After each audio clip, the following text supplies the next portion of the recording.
Hey guys, welcome back to PlayStation Access. My name's Dan, I'm here with Holly. Hello everyone. And we are here at the Call of Duty Black Ops 4 reveal event. Yes, we are. And there's been loads of stuff revealed on the live stream that you guys at home have already seen. Yeah. One thing they touched on, which I'm really interested about, is the zombies modes. Yes. Now Holly, you've been to speak to some people that have made this. I've spoke to the people. What can you tell us about it? Actually, quite a lot, and this video is really going to focus on expanding what you saw on the live stream and maybe give you some new information as well. That's always my goal. So let's start with kind of the order they went through, which will be characters. Okay. So there are 4 characters that you'll be playing at: Scarlet, Bruno, Diego, and Shaw. Right. Now, from watching the videos that they kind of put up, it seemed like they obviously had like classes, but they don't. Okay. They really don't. You could pick any one of the 4 characters. They're all going to play exactly the same. So there's more of a skin. It's basically a skin. Right. The idea is before you go into the game, they wouldn't give me any more information on this. You will then be able to add things like your customization, which is really where your personal playstyle will come in. Okay. But it's not. You don't have to worry about picking which character you want to play as. There's no medic, there's no mechanic. Right. It's just 4 characters. Just adds a bit more freedom, I suppose, doesn't it? Exactly. But it's a lot of personality, and they've tried really hard to put personality into it. Great. So in the stream, they talked about the new social system. Yeah. Did you get any more information about that? Yeah, it's not quite as fixed as it sort of sounds. It's more the ethos and the ideas of what they introduce, which is what we'll then go on to talk about.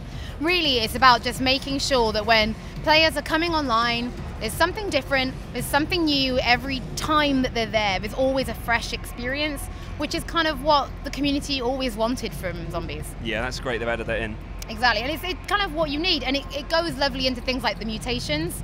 So these are nuts. There's over 100 of them, and it's everything from all doors unlocked to that. We asked actually if you could control what gun is in the mystery box, and what they specifically said was, you can control the mystery box. What does that mean though? Well, they're very cagey. But the idea is, before you go into the game, you'll be literally given like a list, all 100 of these options, and you toggle them on or off, or pick the ones you do and don't want, and literally customize the match exactly the way you want it. That sounds incredible. It's actually insane, because it means you can do whatever you want.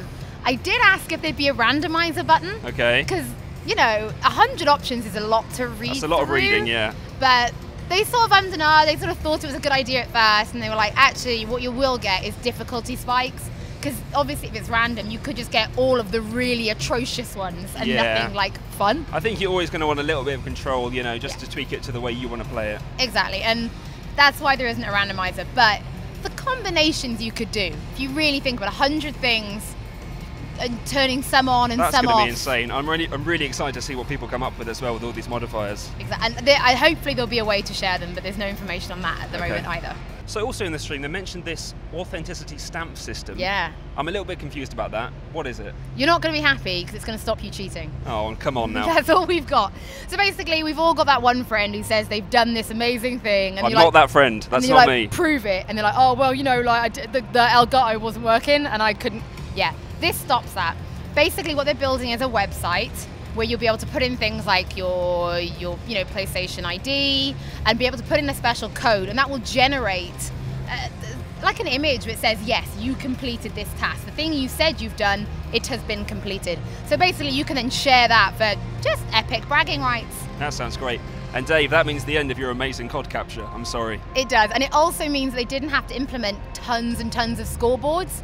Again, because if you think about those mutations, you can't just have however many scoreboards there are for however many different combinations there are, and this is the way around it. So this is how you can prove you're #1, because you've done it. So another thing that I'm interested about is these limited time challenges. What are they? They didn't really give me a whole lot of information. Great. I did ask for an example, and they said no.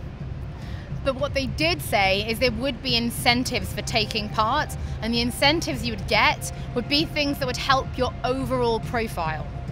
Okay. Cryptic, right? I mean, it's more information, but it's not a whole lot of there's no examples there, concrete. so you're still not sure what that is. Yeah, I mean, I imagine it's them just setting daily tasks, or maybe at the studio they'll pick their favorite set of mutations and tell you have to do a certain thing on this map, and if you complete it, then you'll get the reward, but who knows? Well, I'll keep my ears open. I'm excited to find out more about that. Something else they mentioned in the live stream that really got my ears pricking up was the bot support. Yeah. Can you tell us anything else about that? Yeah, so I can tell you that you can't just set all 4 bots in autoplay. Oh, come on. Okay, so you're out here. It means you I can't have to participate cheat. a little bit. Yeah, okay, so you can't just set everything to a bot and just have it Fine. autoplay. They are slightly customizable.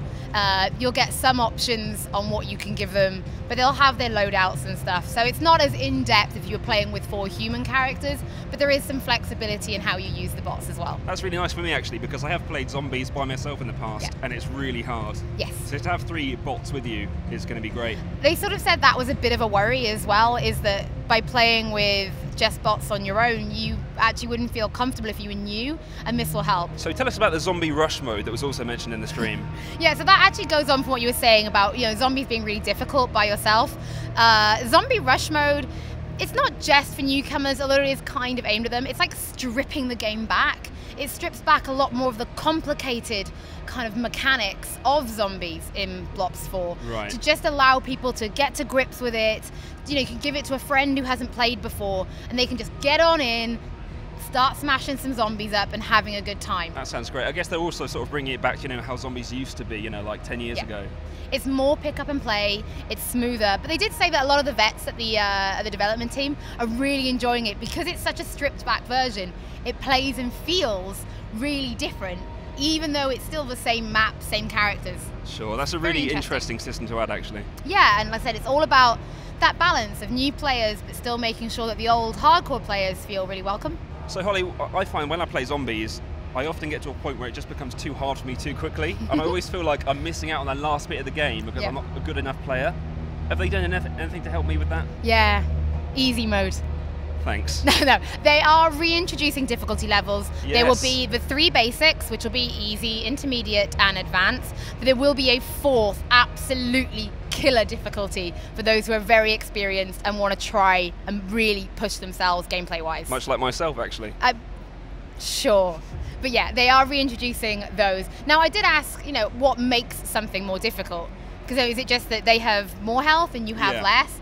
There's a whole bunch of features, and it's not just something you could outright replicate with mutations, because you could, in theory, just do the mutations, so why do you need difficulty levels? Sure. No, there is some really serious under-the-hood tuning here, so you can't just change the mutations and then have an easy mode that way around. You will feel a difference. Now, there are tutorials as well. Great. The tutorials will also be broken down into beginner, intermediate, and advanced, and it is literally things like, here is a zombie. This is how you shoot the zombie. All the way up to, really wielding some of the more difficult, specialized weaponry. Well, that's a really good way, as you say, of bringing, your friends that might not have played zombies before into that world, because I think there's this sort of thing with zombies now that if you haven't been with it since the beginning, it's really hard to just pick up and play. So that's the great feature. Yeah, and that's exactly what we're trying to do, is just, you can jump in, this is the perfect way. And to be honest, zombies has never really been given the hoo-ha it's been given here. Like, the hoo-ha? The hoo-ha, they've really given it some oomph on today's stage, so it's kind of a good thing that people like me might get a chance to, not get wrecked. Let's play some zombies together. If anyone who can actually play zombies would like to play zombies with me. So during the stream, they announced the 2 zombies maps, which is kind of standard for a CoD game, but then they came back with a 3rd zombie map. What's going on with this one? So this one is Blood of the Dead. Okay. Now, the reason it got the biggest cheer is because it is revisiting previous story. So 9 and Voyage are new story. This one is a continuation. So when you go to play, it will come up and be, do you want new story or old story? And if you pick new story, you'll get 9 and Voyage. Right. If you pick old, you'll get Blood. And that is how you play it. I see. Now, if you're wondering if this means things like the mutations won't pass over because they're a new thing, they will. They will find a way. Some of them may need changing slightly to make them work, but the things like mutations are not map specific. They are across all zombies maps now. Okay. And they will find a way to make it work in Blood one way or another. I'm going to play that. And there you go. That is kind of everything I've learned. Hopefully I've taken what you saw in my live stream, given you guys some new information, a little bit more depth and explanation, and I hope you've enjoyed. And I'm going to try and do the same for the multiplayer and for Battle Royale a bit later on. Thank you so much, Holly. What a great insight into the new 3 zombies maps that are coming in Black Ops 4. Thank you so much for watching. Don't forget to like this video if you enjoyed it. Leave us a comment below about what you're looking forward to, and stay tuned for PlayStation Access because we've got loads more coming up from the world of PlayStation.